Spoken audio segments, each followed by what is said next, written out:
President Putin really has a much bigger challenge facing him with regard to his own economy and his own long-term economic future for Russia, which frankly dwarfs, in my judgment, Ukraine, where he ought to be putting focus.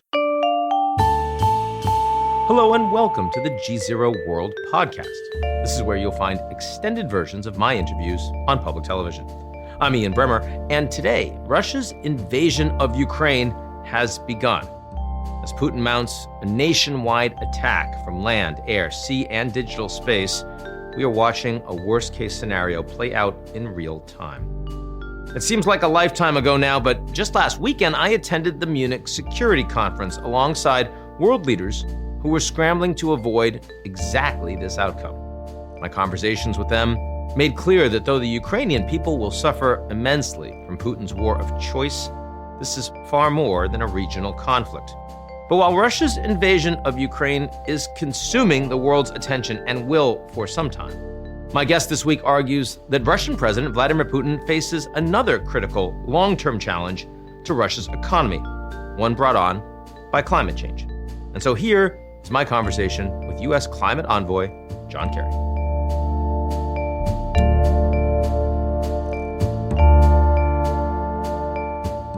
The GZERO World podcast is brought to you by our founding sponsor, First Republic. First Republic, a private bank and wealth management company, understands the value of service, safety, and stability in today's uncertain world. Visit firstrepublic.com to learn more. GZERO World would also like to share a message from our friends at Foreign Policy. How can sports change the world for the better? On The Long Game, a co-production of Foreign Policy and Doha Debates, hear stories of courage and conviction, both on and off the field, directly from athletes themselves. Ibtihaj Muhammad, Olympic medalist and global change agent, hosts The Long Game. Hear new episodes every week on Apple, Spotify, or wherever you get your podcasts.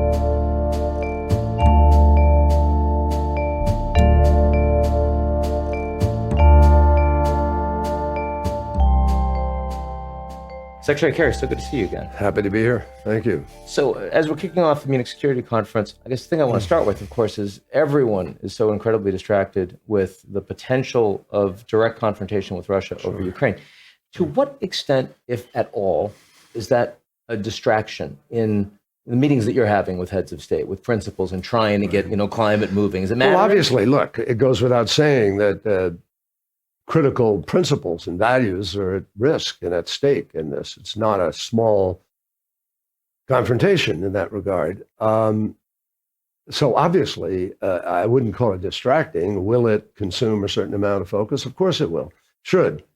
But the key is to remember here that Ukraine, one way or the other, we're going to resolve it ultimately over X number of years. But climate crisis remains existential, just as it was before the Ukraine crisis came up.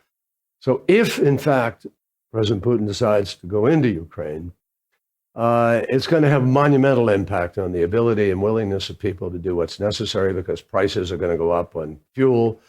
The immediate response to economic stress is going to be trying to find the easiest way forward, and that's going to unfortunately, inevitably result in more fossil fuel consumption. So it could be very tough for the climate agenda. There's no question about it. And of course, there's going to be pressure to fill the gap. And that means that some of the choices we had available to us to try to follow through on Glasgow are going to be pinched. No question about it. But I think if leaders around the world stay focused, including, frankly, China and Russia, Russia has a profound climate problem. 66% of Russian territory sits on top of what used to be frozen land. And the permafrost is now thawing. Their infrastructure in cities built up there is in trouble, and their extractive infrastructure, the infrastructure with which they extract their gas, is also in trouble in places. So, President Putin really has a much bigger challenge facing him with regard to his own economy and his own long-term economic future for Russia, which frankly dwarfs, in my judgment, Ukraine, where he ought to be putting focus. Historically, Putin at these global summits on climate is someone that has been oriented in both the denialist camp and also in the, well, look at all the things that we can profit from. We're going to open up the Arctic. We'll have resources. Sure. Have you seen that change in recent years? Yes, he is definitively increasingly concerned about Siberia, about the tundra, about the fires they've had. And he appointed a very capable team to negotiate going into Glasgow. They understand they have a challenge, and they, I hope, are going to focus in on methane, which is particularly problematic because as the tundra, as the northern part of Siberia and Russia thaws, massive amount of methane is going to be released, and that is damaging the whole world, including Russia. Well, final question on Russia. Over the course of the past month, your relationship, your engagement, and your teams with the Russian climate envoy and them changed at all, or still kind of business as usual? No, we've been able to stay on a pretty clear track. The only problem is Russia is not among the nations that has taken on ambition sufficient to the task. And Russia is one of the top emitters in the world, together with China, India, Indonesia, Mexico, some others. We have a big job to do to bring them on board. And obviously, many of us would far rather that that was the battle in front of everybody here in Munich and elsewhere, rather than a rather retro kind of diversion that he has confronted the world with. Oh, sure. I mean, and that's very sad. There's nothing more 20th century than potentially putting tanks into Ukraine. It's just so behind, in a sense, the times and the capacity we have to resolve these kinds of issues. I believe President Biden and Secretary Blinken have put very sound and strong proposals to Russia that if you really want to find a solution, you can. And the issue is whether or not President Putin can see the wisdom of moving in a better and different direction. One of the things, a positive step that I think surprised the media, you had heard, of course, from the Chinese government, there will be no oasis in the desert. In other words, the idea that when the Americans and Chinese are not trusting each other, collaborating on anything, they're not going to work with the Americans on climate. Turned out they are going to work with the Americans on climate. Well, how did that happen? How did we move the needle? Well, we worked for an entire year negotiating with our counterparts, 2 trips to China, 2 days each, a meeting in London for 2 days before we went to Glasgow, 4 days of meetings in Glasgow, and 35 virtual meetings in between. So we had a long series of negotiations over a year. And I think in the end, President Xi and China knew that the universality of this issue really trumped the idea that you were going to make it one of those other issues that you're going to fight over and join together. We don't have time to do that. They don't have time to do that. And the truth is, and I think they realize this, the science tells us that we only have a small budget here, during which time we can expend additional carbon before we bring on the worst consequences of the climate crisis, about 8 years now. So it's this decade, the decade of 2020 to 2030, that becomes the most critical decade in terms of responding to the climate crisis. And I think China deep down understands that. We have to find a way. It is imperative that we continue to work on this, notwithstanding a whole bunch of other very serious issues between Uyghurs in Hong Kong and Taiwan and business practices and South China Sea. We have plenty of problems with the Chinese, and so absolutely. forth. There's just a host of things that we could be working on, but I'm convinced we can work on them. I believe there is a way to move forward. I think the right diplomatic equation can bring us both to the table in a way that allows us to at least address those seriously. Doesn't mean you'll resolve every one of them. I think any president gets a certain number of things you can get done in a great power kind of confrontation over 4 years, but we have to try. But would you define U.S.-Chinese engagement on climate right now as broadly constructive? On climate? Yes, you would. I would. Yeah. I would say that China has accepted significant increased responsibility. China has put a very big plan on the table. We think and hope that we could tweak it in ways that could do more. But China has exhibited great seriousness and purpose about the climate crisis. And China, we have to remember, is not only the largest producer of renewable products in the world, it is also the largest deployer of those products. They have more solar deployed and more renewable wind, et cetera, than any other nation in the world. Of course, China's bigger, so they get there. But the truth is, they're not ignoring that. They're not pretending that this is not a serious international issue that we all have to work on. At the same time as China is working hard to address their own long-term need to transition to renewable energy, to what extent are they also becoming a significant competitor with the United States on new post-carbon technologies? Well, they were a significant competitor with the United States long before the Biden administration came into office. And there will be that competition, but there's that competition all around the globe. You know, there are plenty of people vying to be the folks who break through on battery storage or break through on green hydrogen or come up with a new electrolyzer for the production of hydrogen or any other number of technologies. But that's not bad. We need to chase those new technologies. The International Energy Agency tells us that in order to achieve net zero 2050 or to achieve a 50% reduction by 2030, which is our goal, you have to bring about 44 existing technologies up to scale. And we're behind in that effort.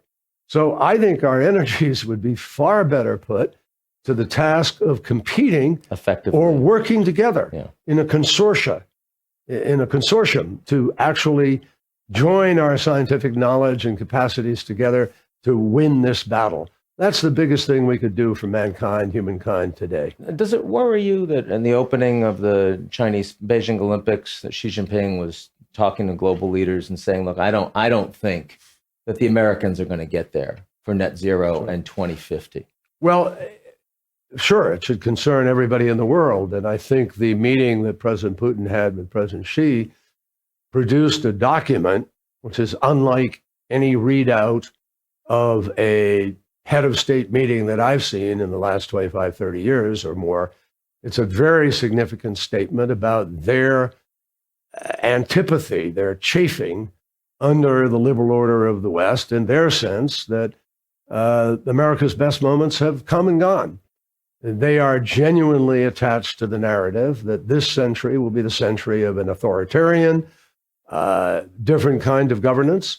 And that clash does threaten the world. That is a very serious misconception, I believe, on their part about the way forward by which we are all going to do better. The United States of America remains very strong, very deep in our culture, deep in our business practices, is the capacity to innovate and produce. And whatever political problems we have today within the Congress or on the surface, very visible to everybody, we're going to continue to be the most powerful economy for years to come. We're going to continue to be able to break the barrier. Just look at what we did with respect to vaccines when we put our mind to it. Look at what we've done with respect to private enterprise and space and so forth. So these leaders shouldn't be just paying attention to Washington, in other words. I think that it's a mistake. I think the American people have a unifying set of values that we don't feel particularly in the cacophony and the divisions of today, but I think deep down, threatened as a nation and threatened in a way of life, Americans will unite and come together as we have in the past, and we are to be reckoned with. And I think that Russia, you look at Russian economy is smaller than that of Spain. The Russian economy doesn't really make very much. There's a serious challenge in Russia with respect to young people leaving and not, feeling they have a future. There's a challenge in China as the population grows older. And the question is, how are they going to be able to keep that engine of their economy moving? They tried to say, you can have 3 children now, but people aren't doing it. That's not changing. That's too expensive. Yeah. In fact, demographics are going the other direction. Exactly. You have to look underneath a lot of the surface noise and discern trend lines and have a sense of what's really happening. My judgment is that the West is, frankly, been made stronger by what President Putin has done. And it has unified NATO to some degree. It's brought people together.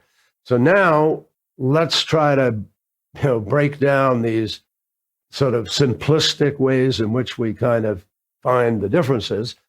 And climate is the perfect place to begin the process of proving we can cooperate together and of highlighting the very big, broad principles that should unite us. China is just as threatened as the rest of the world by the climate crisis. Absolutely. And if they don't work on this, we don't get there. Any one of those nations, China, India, Russia, Indonesia, they can make the difference as to whether or not we can hold 1.5 degrees warming as the limit. So that's really what has to be put in front of people. I mean, even if the Americans can get there, and certainly there's much more momentum today than there was a year ago, 5 years ago, I grant you that. But also America getting there in terms of leadership for the rest of the world. I mean, the place where when I see the Secretary General, he's most distressed is the lack of effective conversations on equity, on the transitions between the developed and the developing. And, even the minor, sort of beginning numbers of the 100 billion a year, we're not there yet. How much is there momentum for that? And how are those conversations for you going with the Indians, the Indonesians, those that just feel like they're not going to move unless we do more for them? Well, they're absolutely correct that we need to do more. Very simple. It's very frustrating to me and to many people who are trying to press the climate priorities, because it doesn't take the world of money to solve this problem. It does take some money, a sufficient amount to leverage investment of trillions of dollars. And the fact is that we are a $21 trillion economy. We saw fit to give $1 trillion tax cut under the Trump administration to the wealthiest people in our nation, accentuating the divide, the inequities. And in the doing of that, we've highlighted the fact that we can barely find $100 billion between all nations to put on the table to leverage the response to the climate crisis. It's not even a Bezos. Well, Jeff Bezos has stepped up with the Earth Fund. I know. And he's put $10 billion into the effort. That's 10 times, what other nations in many parts of the world have been able to summon. So I think that the message has to be now, people need to understand, Glasgow moved the ball very far forward. We have momentum coming out of Glasgow because 65% of global economic enterprise has adopted plans that actually can reach a keeping of the 1.5 degree limit. It was legitimately more successful than almost anyone expected from that. Much more so, because we had not only a huge raising of ambition, but we had nation after nation, including Russia and China and India and others, stepping up and putting forward real plans that can move us forward. For instance, India.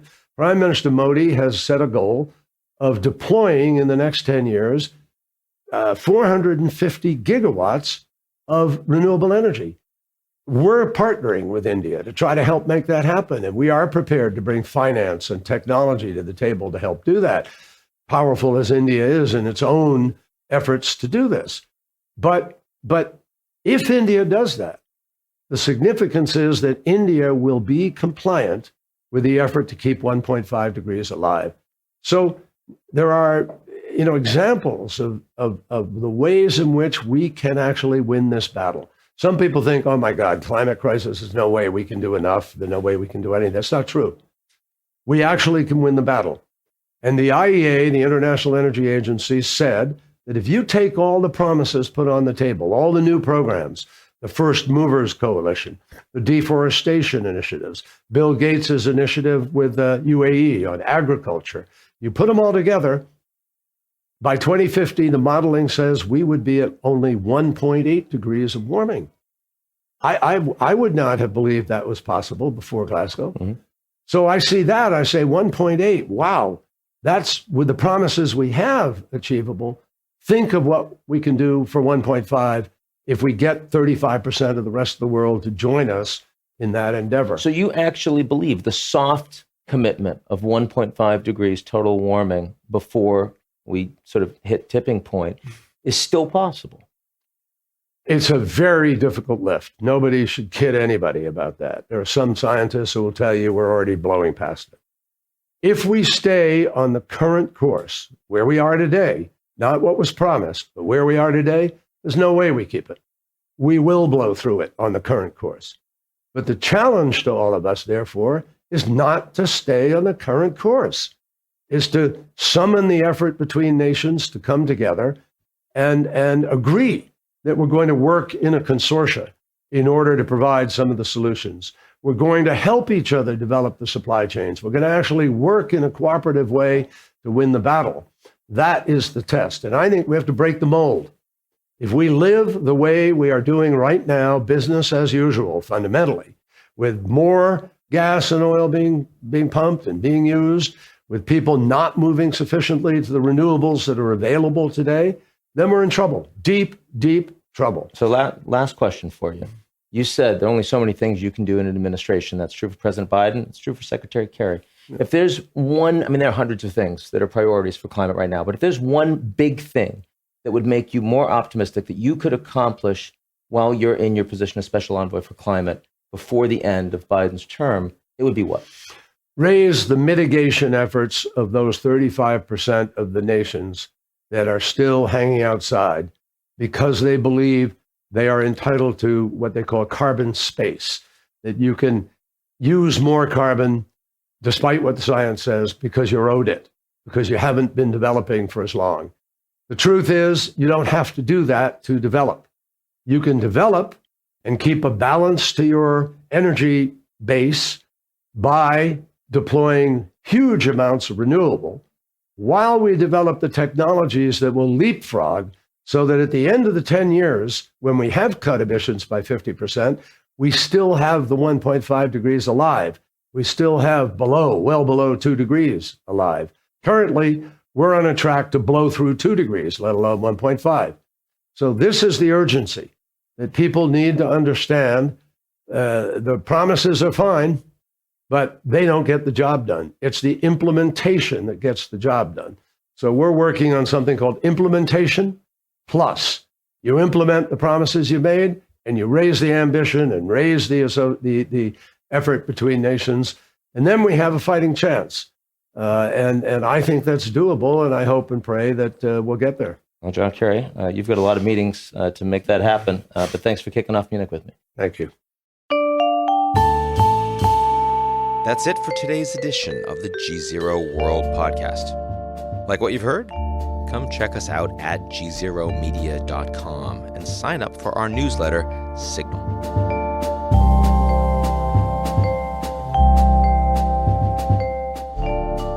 The GZERO World podcast is brought to you by our founding sponsor, First Republic. First Republic, a private bank and wealth management company, understands the value of service, safety, and stability in today's uncertain world. Visit firstrepublic.com to learn more. GZERO World would also like to share a message from our friends at Foreign Policy. How can sports change the world for the better? On The Long Game, a co-production of Foreign Policy and Doha Debates, hear stories of courage and conviction, both on and off the field, directly from athletes themselves.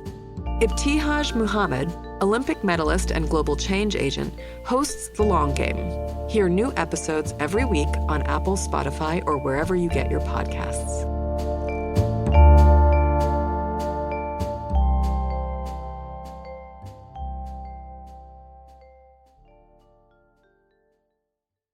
You're listening to the GZERO World with Ian Bremmer podcast, your weekly geopolitical deep dive into the world's biggest news stories, featuring in-depth conversations with global leaders and newsmakers.